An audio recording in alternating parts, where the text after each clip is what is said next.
जय हिंद दोस्तों। जो एसएसबी की तरफ से आ गया है फुल नोटिफिकेशन, जो नोटिफिकेशन आधा भेजा गया था उसका फुल नोटिफिकेशन आ गया है। आप ऑनलाइन जाकर एप्लीकेशन डाल सकते हैं, इसके लिए अप्लाई कर सकते हैं। तो चलिए वीडियो शुरू करते हैं।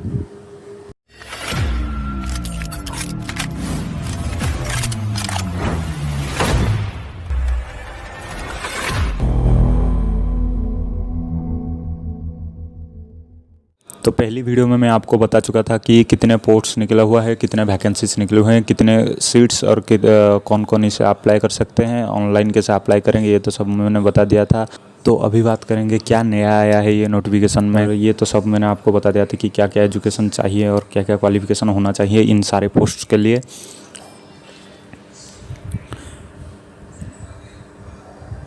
हाँ, तो यहाँ पर आई है कोई नया जानकारी, जो एज रिलैक्सेशन है। वो एज रिलैक्सेशन किसको, आज पर गवर्नमेंट रूल्स जितने भी आपको एज रिलैक्सेशन मिलेंगे वो जनरल कैटेगरी को ये सुविधा उपलब्ध नहीं है। ये सब OBC, SC, ST, ex serviceman के लिए है। और देखिए, एससी एसटी के लिए 5 इयर्स, ओबीसी के लिए 3 इयर्स और एक्स सर्विसमैन के लिए 3 इयर्स। और कुछ बेसिक रिलैक्सेशन है जो एक्स सर्विसमैन के लिए ही है, तो वो आप लोग देख लेंगे यहाँ पर। और कुछ गवर्नमेंट रूल के अनुसार आपको रिलैक्सेशन मिल जाएगी। मैं आपको पीडीएफ डिस्क्रिप्शन लिंक पे भेज दूंगा, आप पढ़ लीजिएगा। तो जैसे कि आप देख सकते हैं, इसमें ओबीसी, जनरल, ईडब्ल्यूएस कैटेगरी के लिए 100 रुपीज़ रखा गया है। और जहाँ पर एससी एसटी के लिए और एक सर्विसमैन के लिए कोई भी पे नहीं करना पड़ेगा। फीमेल के लिए भी वही बात है, कोई भी पेमेंट नहीं करना पड़ेगा। जिस तरीके में ये पब्लिश हुआ है, ये नोटिफिकेशन जारी हुआ है, उस तारीख से जब तक 30 डेज है उसके अंदर वो लोग इसका एप्लीकेशन आपसे कलेक्ट करेंगे। उसके बाद आप अप्लाई नहीं कर सकते। तो आप लोग इसको ऑनलाइन अप्लाई करने के लिए आपको www.ssbrect.gov.in में लॉगिन होना पड़ेगा।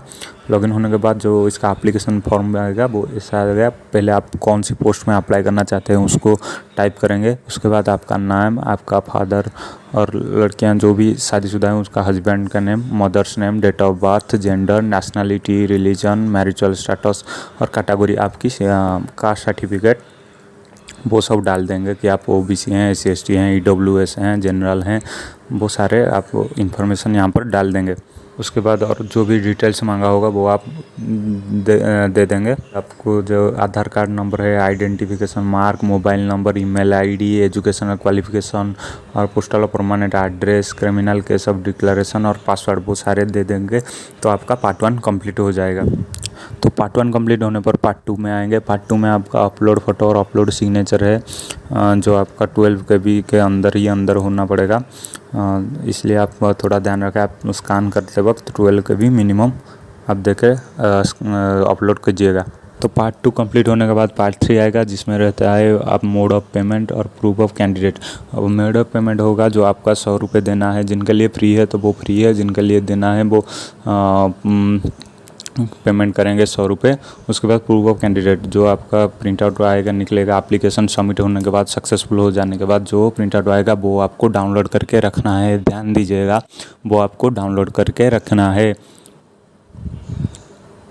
आपकी पेमेंट मोड पे भी जो रसीद आएगा उसको भी आप डाउनलोड करके रखना है। ये सब वो देखेंगे बाद में जब डॉक्यूमेंट वेरिफिकेशन होगा। तो पहले जो रिक्रूटमेंट वेन्यू है वहाँ पर आप जब जाएंगे तो आपका रिपोर्टिंग होगा। पहले आपका बायोमेट्रिक लिया जाएगा, आपका फ़ोटो देखा जाएगा। उसके बाद आपका पीटी होगा। यहाँ पर पहले पीटी हो रहा है, तो पीटी में कांस्टेबल के लिए 84 मिनट में आपको 4.8 किलोमीटर भागना है और फीमेल के लिए 2.4 किलोमीटर 18 मिनट में भागना है।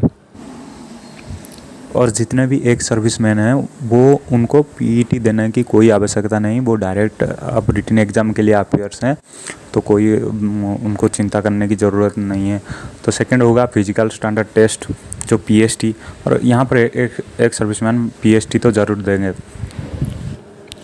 तो पीएसटी टेस्ट में आपका हाइट और चेस्ट मापा जाएगा। तो देखिए यहाँ पर दी गई है कि मेल कैंडिडेट जो ड्राइवर के लिए अप्लाई करेंगे उनका हाइट 170 सेंटीमीटर होना चाहिए और मिनिमम जो चेस्ट है वो 80 और एक्सपेंशन के बाद 5 सेंटीमीटर उनका इंक्रीज होना चाहिए। ड्राइवर को छोड़ के जो लैबोरेटरी असिस्टेंट है, जो वेटरनरी है, उनके लिए हाइट 170 होना चाहिए और चेस्ट मिनिमम 80 होना चाहिए। वहाँ यहाँ पर भी वही है, लेकिन यहाँ पर फीमेल कैंडिडेट वाले भी हैं। जो फीमेल कैंडिडेट वाले हैं वो 157 की हाइट होनी चाहिए। और जितने भी कैटेगरी रह गया, कुक हो, पेंटर हो, वाशरमैन हो, बाबर हो, उनके लिए मेल कैंडिडेट की हाइट 167.5 होना चाहिए और चेस्ट 78 होना चाहिए और 5 सेंटीमीटर एक्सपेंशन होना चाहिए। फीमेल में की हाइट 157 होनी चाहिए बस। तो इसी तरह ये भी आप देख सकते हैं। जो कैंडिडेट्स पीएचडी में क्वालिफाई कर जाएंगे वो रिटन एग्ज़ाम के लिए अपियर्स होंगे। तो रिटन एग्ज़ाम पर यहाँ पर एक कॉमन एंट्रेंस टेस्ट होगा। वो सीईटी चलेगा, 2 आवर्स चलेगा, 100 मार्क्स का होगा, 100 क्वेश्चंस, सारे के सारे मल्टीपल चॉइस होगा। ये रीजनिंग होगा, मैथमेटिक्स होगा, जनरल नॉलेज होगा और इंग्लिश होगा, जनरल हिंदी होगा। तो जो मिनिमम क्वालिफाइंग मार्क है वो 50% है जनरल, ईडब्ल्यूएस, ओबीसी और एक्स सर्विसमैन के लिए और 45% है एससी और एसटी के लिए। उसके बाद डॉक्यूमेंटेशन और स्किल टेस्ट होगा, मतलब जिस कैटेगरी में आप अप्लाई कर रहे होंगे उसका जो स्किल टेस्ट होता है वो होगा। और डॉक्यूमेंटेशन जिस वो सर्टिफिकेट रिक्वायर किया है आप वो सर्टिफिकेट लेके जाएंगे, वो सब डॉक्यूमेंटेशन होगा। उसके बाद मेडिकल एग्जामिनेशन होगा और मेडिकल एग्जामिनेशन होने के बाद आप अगर फिट हो गए तो आप इसमें सिलेक्शन हो जाएंगे। तो ये हो गया आपकी फुल नोटिफिकेशन। अगर कुछ जानना है तो मैं डिस्क्रिप्शन लिंक में इसका पीडीएफ फाइल दे दूंगा, आप लोग देख सकते हैं।